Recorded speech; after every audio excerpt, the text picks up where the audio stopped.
Class 11वीं की student आपका स्वागत है एक और धमाकेदार वीडियो में। फाइनली आपका कक्षा 11वीं का हम यहाँ पर रसायन शास्त्र पेपर लेके आ चुके हैं। साथ ही स्टूडेंट आप यहाँ पर इस पर याद कर ले, एक तो लाइक और शेयर ठोक दीजिए, महाकाल का दबा के लाइक और शेयर ठोक दीजिए। पूरा साल मेहनत करता हूँ आपके लिए बेटा, ऐसा नहीं चलेगा, ऐसा नहीं चलेगा। और साथ ही आपने अभी तक यहाँ पर कुछ भी नहीं पढ़ा। साथ ही हम जो पेपर कराने वाले हैं, और आप यहाँ पर इस पर याद कर लेते हैं तो आपके 57% नंबर आने वाले हैं। साथ ही हम आपका पेपर भी कराने वाले हैं और आपको यहाँ पर पूरा सोल्यूशन कराएंगे, ठीक है। और यहाँ पर स्टूडेंट आप देखते हैं आधार परीक्षा 2022-23 कक्षा 11वीं विषय रसायन शास्त्र, ठीक है स्टूडेंट। तो पूरा पेपर हम यहाँ पर कराने वाले हैं, साथ ही आपको सोल्यूशन भी कराएंगे। तो इस वीडियो को आपको अंत तक देखना, साथ ही वीडियो को लाइक कर लीजिए, साथ ही चैनल को सब्सक्राइब कर लीजिए, ठीक है स्टूडेंट। तो हम जहाँ टाइम वेस्ट नहीं करते क्योंकि आपको जहाँ टाइम बचा नहीं है, तो जो आपका पेपर वो देख लेते हैं, ठीक है। तो पहले तो आपके यहाँ पर आते हैं सभी बच्चों को लिखिए, ठीक है, जो कि 7 नंबर के हैं। तो पहला आता है 7 ग्राम नाइट्रोजन गैस का एनटी पर आयतन होगा 12.4 लीटर, 11.2 लीटर, 5.6 लीटर और 2.24 लीटर, ठीक है। ये आपके यहाँ पर ऑप्शन आते हैं। तो यहाँ पर 7 ग्राम नाइट्रोजन गैस का एनटी पर आयतन होगा, तो जो इसका आंसर आपको हो जाएगा वो यहाँ पर सी हो जाएगा 5.6 लीटर, ठीक है। ये आपका यहाँ पर करेक्ट आंसर हो जाएगा। अब चलिए हम यहाँ पर जो दूसरा देख लेते हैं, शुद्ध जल की मूलरता है, ठीक है। शुद्ध जल की मूलरता है तो आपके यहाँ पर ऑप्शन आते हैं 18, 55.6, 50, 100, ठीक है। तो यहाँ पर जो शुद्ध जल की मूलरता होती है वो होती है 55.6, तो इसका आपका बी हो जाएगा करेक्ट आंसर। साथ ही आपको यहाँ पर ध्यान से सुनना और देखना, जिससे वो पूरी ऑब्जेक्ट है वो आपको यहीं पे याद होने चाहिए, ठीक है। तो स्टूडेंट आप यहाँ पर ध्यान से सुनिए और देखिए। तीसरा आता है समस्थानिकों में इनकी संख्या समान होती है, प्रोटॉन तथा न्यूट्रॉन की, न्यूक्लियॉन की और न्यूट्रॉन की। तो जो यहाँ पर समस्थानिक में जो संख्या समान होती है वो होती है प्रोटॉन की, ठीक है। हम आपके यहाँ पर ऑब्जेक्ट तो कराने वाले हैं, साथ ही हम आपको ऑब्जेक्ट का सोल्यूशन भी करा रहे हैं। साथ ही जो क्वेश्चन है और क्वेश्चन भी आपके कराएंगे और उनका सोल्यूशन भी आपको कराएंगे इस वीडियो, ठीक है। तो इस वीडियो को आपको अंत तक देखना है। फिर आपका क्वेश्चन चौथा आता है, एक तत्व का परमाणु क्रमांक 11 है, इसके ऑक्साइड की प्रकृति होगी अम्लीय होगी, क्षारीय होगी, अवधर्मी होगी, उदासीन होगी। तो यहाँ पर देखते हैं एक तत्व का परमाणु क्रमांक 11 है, तो जो इसकी प्रकृति होगी वो होगी क्षारीय, ठीक है। तो आपका बी हो जाएगा करेक्ट आंसर। अब चलिए हम यहाँ पर देख लेते हैं। आपका 5वां यहाँ पर सही आता है, इलेक्ट्रॉन बंधुता सर्वाधिक किसकी होगी, ठीक है। तो फ्लोरीन की, क्लोरीन, ब्रोमीन की और डी में ऑप्शन आता है वो भी देख लीजिए। तो जो यहाँ पर इलेक्ट्रॉन बंधुता जो उच्च होती है वो होती है क्लोरीन की, ठीक है। तो इसका आपका बी हो जाएगा करेक्ट आंसर।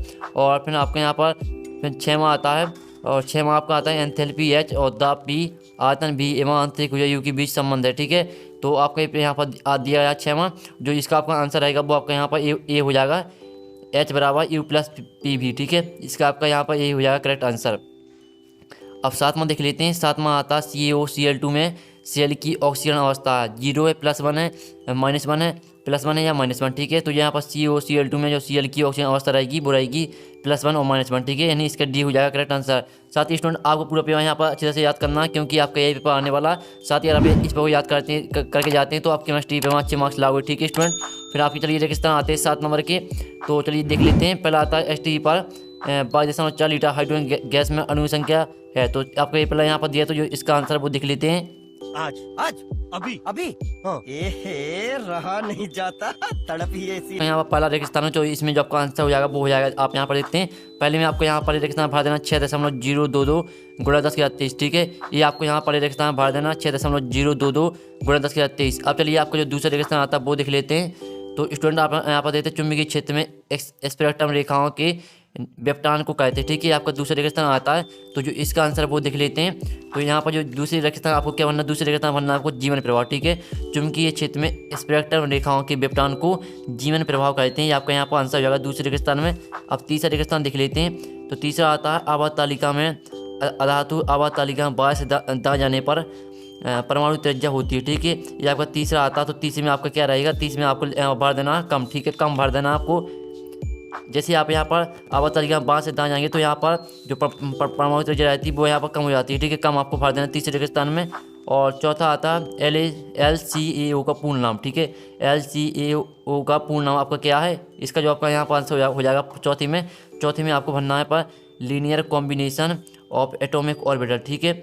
जो यहाँ पर लीनियर की स्पेलिंग है वो आपकी हो जाएगी LINEAR, ठीक है। कॉम्बिनेशन की हो जाएगी COMBINATION, ये आपकी कॉम्बिनेशन ऑफ, और यहाँ पर ATOMIC एटॉमिक ORBITAL ऑर्बिटल, ठीक है।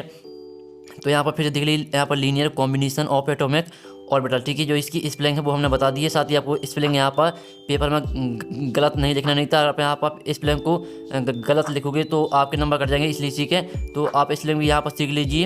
अब चलिए आप देख लेते हैं।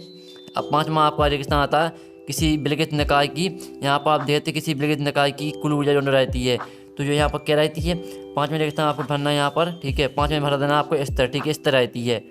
अब 6वां देख लेते हैं। 6वां सबसे प्रबल अपचायक तत्व है, तो यहाँ पर सबसे प्रबल अपचायक तत्व कौन है ये तो सभी को पता होना चाहिए। तो जो इसका आंसर है वो हो जाएगा यहाँ पर क्या, लिथियम, ठीक है लिथियम भर देना आपको। सबसे प्रबल अपचायक तत्व जो होता है लिथियम होता है। अब चलिए 6वां देख लेते हैं, सॉरी अब 7वां देख लेते हैं। प्रक्रिया जिसमें इलेक्ट्रॉन ग्रहण करते हैं कहलाती है, तो जिस प्रक्रिया में यहाँ पर इलेक्ट्रॉन ग्रहण करते हैं वह प्रक्रिया क्या कहलाती है, इसका आंसर आपको हो जाएगा अपचयन, ठीक है अपचयन हो जाता है। प्रक्रिया जिसमें इलेक्ट्रॉन ग्रहण करते हैं अपचयन कहलाती है, ठीक है आपको यहाँ पर 7 में अपचयन भर देना। तो ये आपका यहाँ पर हम स्क्रीन में दिखा रहे हैं किस तरह सोल्यूशन, पहले में हमने बता दिया, दूसरे में और तीसरे में कम, और चौथे में linear combination of atomic orbitals, 5वें में स्थिर, 6वें में लिथियम और 7वें में अपचयन, ठीक है। तो ये इसके स्क्रीनशॉट वो खा लीजिए जिससे आपको यहाँ पर रिवाइज करने में आसान जाएगी, ठीक है। और साथ ही जो हम आपको ऑब्जेक्ट दिखा रहे हैं पेपर दिखा रहे हैं, इसका भी आप जो स्क्रीनशॉट है वो लेते जाइए, नहीं तो अपनी कॉपी में नोट कर जाइए क्योंकि आपका यही पेपर आने वाला है। और साथ ही आपको यहाँ पर रिवाइज करने में आसान जाएगी। फिर आपकी आती है सहयोगी, ठीक है 7 नंबर की आपकी सहयोगी आती हैं। तो पहली आती है अभी यहाँ पर NTE पर गैस के 1 मोल अणु का आयतन, ठीक है ये आता है, तो इसको आपको यहाँ पर 22.4 लीटर से मैच कर देना है। और दूसरी आती है मोल अंश, तो मोल अंश को आपको मैच करना है यहाँ पर इकाई राशि से। और तीसरी आती है प्रोटॉन की खोज, ठीक है तीसरी आती है आपकी प्रोटॉन की खोज, इसके मैच कर देना आपको गोल्डस्टीन से। फिर चौथी आती है विद्युत ऋणात्मकता चार्ज, ठीक है तो जो यहाँ पर विद्युत ऋणात्मकता चार्ज किसकी होती है, वो होती है यहाँ पर फ्लूओरिन की, ठीक है फ्लूओरिन से मैच कर देना आपको। और 5वीं आती है आयनिक बंध, आयनिक बंध को मैच करना आपको इलेक्ट्रॉनों का स्थानांतरण से। और जो आपकी आती है ऑक्सीकरण, ऑक्सीकरण को मैच कर देना आपको किससे, इलेक्ट्रॉन की हानि। और वर्ग 1 आपको हो जाएगा क्षारीय धातु, ठीक है। तो फिर से देख लीजिए NTE पर गैस के 1 मोल अणु का आयतन क्या होता है 22.4 लीटर, और मूल अंश आपका गोल्डस्टीन हो जाएगा। और जो प्रोटॉन की खोज, ठीक है जो प्रोटॉन की खोज की थी वो यहाँ पर गोल्डस्टीन ने की थी। और विद्युत ऋणात्मकता चार्ज, ठीक है वो आपकी हो जाएगी फ्लोरीन।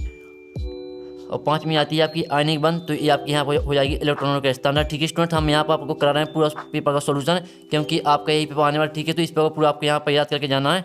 और फिर आपका यहाँ पर आती है 6वीं ऑक्सीकरण, ऑक्सीजन इलेक्ट्रॉन की हानि।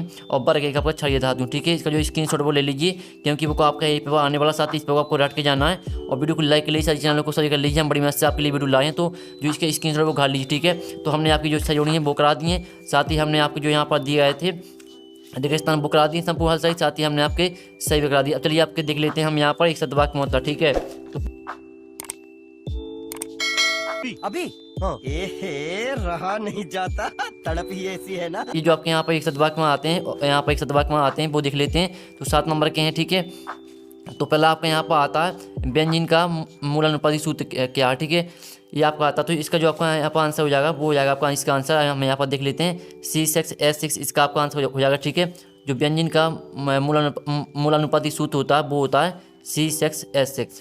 और दूसरा आता है केलागोन का व्यापक नाम क्या है, तो जो यहाँ पर केलागोन के व्यापक नाम हो जाएगा वो हो जाएगा आपका सोडियम पॉलीमेटाफॉस्फेट, ठीक है दूसरे में आपको जाएगा सोडियम पॉलीमेटाफॉस्फेट, ये आपको यहाँ पर दूसरे का आंसर हो जाएगा। अब तीसरा आपका यहाँ पर आता है, आप यहाँ पर देखते हैं समूह में ऊपर से नीचे जाने पर परमाणु त्रिज्या पर क्या प्रभाव पड़ेगा, ठीक है जैसे हम समूह में ऊपर से नीचे आते हैं तो परमाणु त्रिज्या पर क्या प्रभाव पड़ेगा, या परमाणु त्रिज्या घटेगी या बढ़ेगी। तो जो इसका आंसर आएगा तीसरे का आंसर आपका यहाँ पर हो जाएगा परमाणु त्रिज्या बढ़ेगी, ठीक है परमाणु त्रिज्या बढ़ेगी, तीसरे का आंसर आएगा परमाणु त्रिज्या बढ़ेगी। और फिर आपका यहाँ पर आता है चौथा परमाणु द्वारा साझे के इलेक्ट्रॉन युग्म को अपनी ओर आकर्षित करने की क्षमता कहलाती है, ठीक है परमाणु द्वारा साझे के इलेक्ट्रॉन युग्म को अपनी ओर आकर्षित करने की क्षमता क्या कहलाती है आपको बताना। तो चौथी का जो आपका आंसर आएगा, चौथी का आपका यहाँ पर आंसर हो जाएगा विद्युत ऋणात्मकता, ठीक है विद्युत ऋणात्मकता हो जाएगा चौथे का आंसर।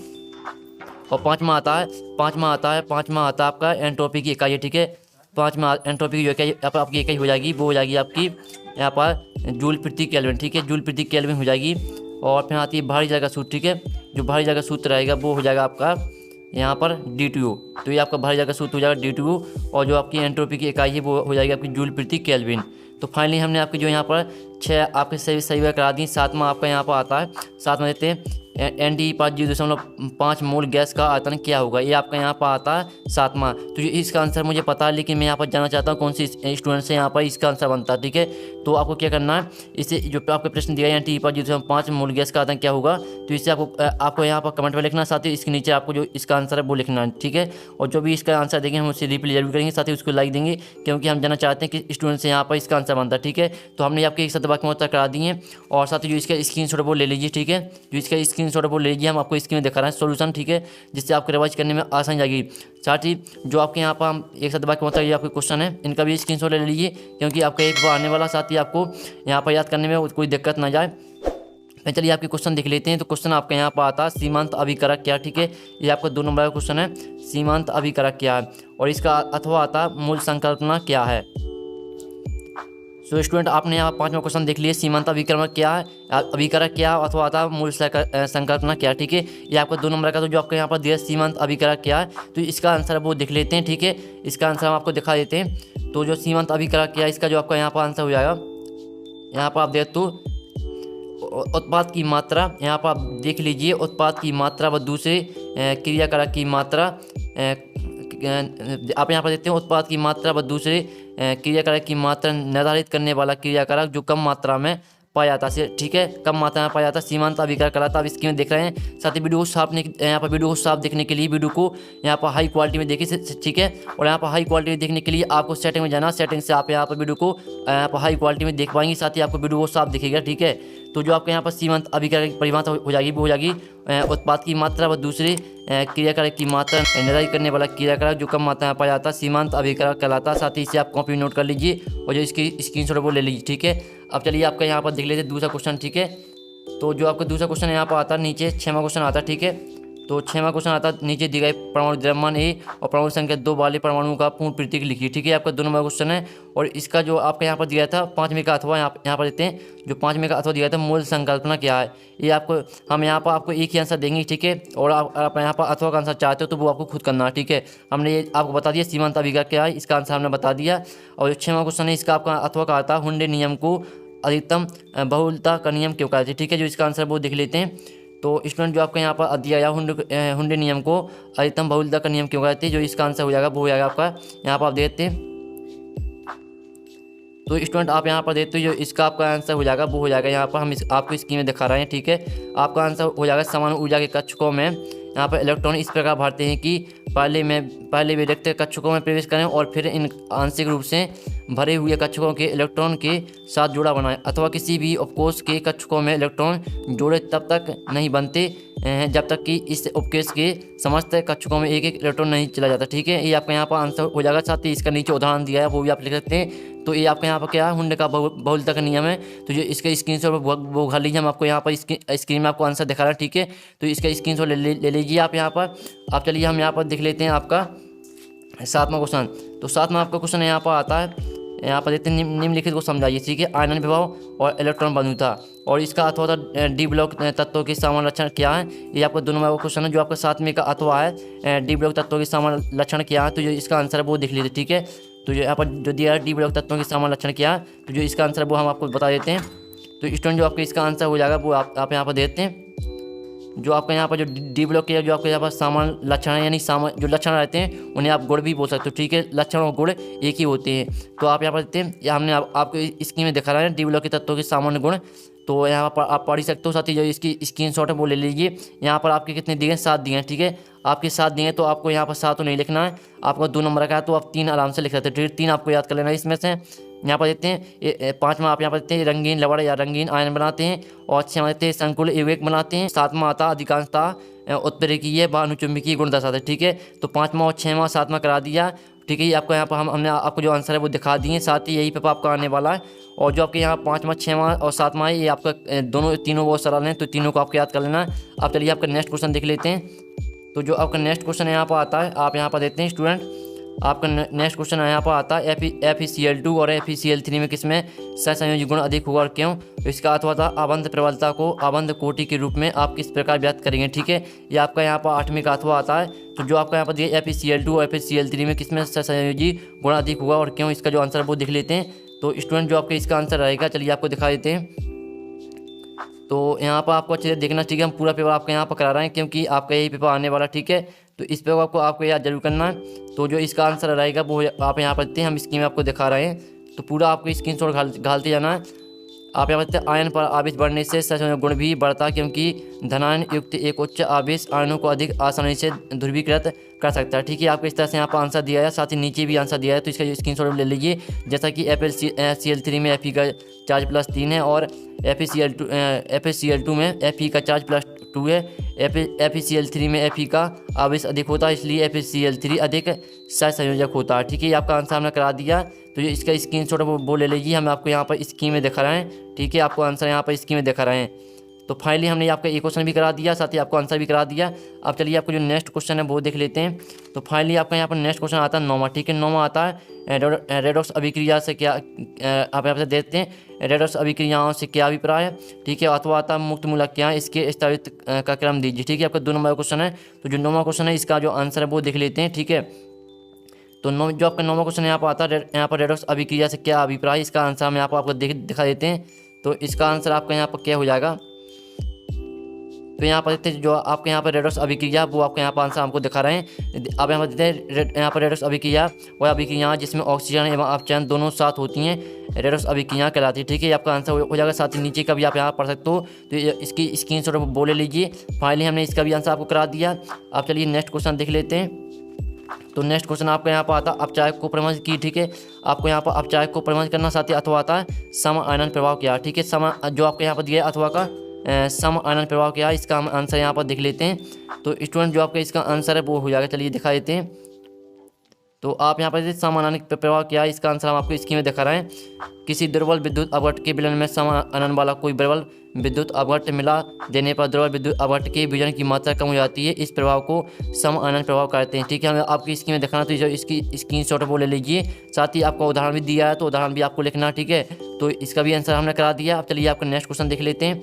तो जो आपका नेक्स्ट क्वेश्चन है वो है आपका विकर्ण संबंध किसी कहते हैं। ठीक है, उदाहरण सहित लिखिए। और अथवा आता क्वांटम संख्या किसी कहते हैं। ठीक है, अथवा आता क्वांटम संख्या किसी कहते हैं, जो आपका अथवा का है क्वांटम संख्या किसी कहते हैं, इसका आंसर हम यहाँ पर देख लेते हैं। तो स्टूडेंट आप यहाँ पर देखते हो जो इसका आंसर है क्वांटम संख्या किसे कहते हैं, उसका आंसर हम आपको दिखा देते हैं। यहाँ पर क्वांटम संख्या किसे कहते हैं, किसी परमाणु के अंदर इलेक्ट्रॉन की स्थिति की सही जानकारी प्राप्त करने के लिए आवश्यक अंक क्वांटम संख्याएं कहलाती है। ठीक है, आपका यहाँ पर आंसर हो जाएगा क्वांटम संख्या किसे कहते हैं। तो इसका स्क्रीनशॉट बोले लीजिए। साथ ही वीडियो को साफ देखने के लिए वीडियो को हाई क्वालिटी में देखें। तो हमने इसका भी आंसर आपको करा दिया। अब चलिए नेक्स्ट क्वेश्चन वो देख लेते हैं। तो नेक्स्ट क्वेश्चन आपके यहाँ पर आता है 12वां। ठीक है, मूलरता को इकाई सहित परिभाषित कीजिए। और अथवा आता है स्थिर अनुपात का नियम क्या है। ठीक है, तो जो आपका अथवा का है स्थिर अनुपात का नियम क्या है, इसका आंसर हम यहाँ पर आप देख लेते हैं। तो स्टूडेंट जो आपका इसका आंसर रहेगा, आप यहाँ पर देखते हैं, आपके इसका आंसर हम आपको दिखा देते हैं। तो वीडियो को आपको यहाँ पर साफ देखने के लिए हम बता रहे हैं कि वीडियो को यहाँ पर हाई क्वालिटी में देखें। तो जो आपका इसका आंसर हो जाएगा स्थिर अनुपात का नियम, आप यहाँ पर स्क्रीन में देखते हैं, हम स्क्रीन में दिखा रहे हैं स्थिर अनुपात का नियम। तो जो इसका स्क्रीनशॉट बोले लीजिए। ठीक है, तो फाइनली हमने आपका इसका भी सोल्यूशन करा दिया। अब चलिए आपके यहाँ पर आता है नेक्स्ट क्वेश्चन। ठीक है, अब आपका यहाँ पर नेक्स्ट क्वेश्चन आता है अभाव सिद्धांत क्या। ठीक है, अभाव सिद्धांत क्या 3 नंबर क्वेश्चन है। और इसका अथवा आता है एन की अनंत की एंथैल्पी जरूर से ज़्यादा होती है, क्यों। और साथ ही जो 3 नंबर क्वेश्चन है, 3 नंबर क्वेश्चन यहाँ से स्टार्ट होते हैं। 4 नंबर क्वेश्चन पाउली का अपवयन सिद्धांत उदाहरण के साथ समझाइए। ठीक है, तो इन सभी जो क्वेश्चन है इनका आपका जो आंसर है वो आपको यहाँ पर खुद करना, नहीं तो हम यहाँ पर आधे घंटे बाद इसका जो सोल्यूशन आपको उपलब्ध करा देंगे। ठीक है, अब 4वें का हम यहाँ पर अथवा देख लेते हैं। तो पूरा पेपर हम यहाँ पर देखने वाले हैं, तो इस पेपर को आपको पूरा देखना है। साथ ही आपको इस पेपर पूरा अच्छी तरह से यहाँ पर याद करना है। तो फाइनली आपका यहाँ पर 4वां क्वेश्चन यहाँ पर आता है, देखते हैं। निम्नलिखित एवकों की संरचनात्मक सूत्र लिखिए। बेंजल्डिहाइड, एसीटोन, एथाइल एसीटेट और एसिटिमाइड। ठीक है, इनके आपको यहाँ पर संरचना सूत्र लिखना। अथवा आता है इलेक्ट्रॉन व्यवहार क्या है, इसके एसएल व्यवहार से किस प्रकार भिन्न है, इसका अथवा दे। तो हाइजेनबर्ग का अनिश्चय सिद्धांत क्या है, इसका गणितीय रूप लिखिए। और सोनमाता आदर्श गैस समीकरण क्या है, इसकी स्थापना कीजिए। अथवा था परिणय प्रभाव और इलेक्ट्रोमैग्नेटिक प्रभाव में 3 अंतर लिखिए। और 7वां क्वेश्चन देख लीजिए, आपका 7वां क्वेश्चन है। ठीक है, इसके स्क्रीनशॉट वाली 4 नंबर क्वेश्चन आपका 18वां क्वेश्चन आता है। क्वांटम संख्या था उनके महत्वों का वर्णन उपयुक्त उदाहरण देकर करें। अथवा था निम्न को समझाइए N+L का नियम और पाउली का अपवयन नियम। ठीक है, जो इसके आंसर है वो आपके यहाँ पर आधे घंटे बाद आने वाले चैनल, तो वीडियो को लाइक लीजिए, चैनल को सब्सक्राइब कर लीजिए। ठीक है, और 19वां क्वेश्चन देख लीजिए, ये आपको 19वां क्वेश्चन। तो फाइनली हमने पूरा पेपर करा दिया। और साथ ही जो आपके जो आपके यहाँ पर 2 नंबर के क्वेश्चन थे, उसका हमने यहाँ पर जो सोल्यूशन था वो करा दिया था। और जो आपके यहाँ पर बाकी क्वेश्चन है उनका जो सोल्यूशन रह गया वो आपके यहाँ पर आधे घंटे बाद आने वाले चैनल, तो वीडियो को लाइक लीजिए, चैनल को सब्सक्राइब कर लीजिए, घंटे ऑल प्रेस कर लीजिए। तो हम नेक्स्ट वीडियो मिलते हैं आपकी पूरी पेपर के सोल्यूशन हिसाब से। डिजाइन जवाहरात।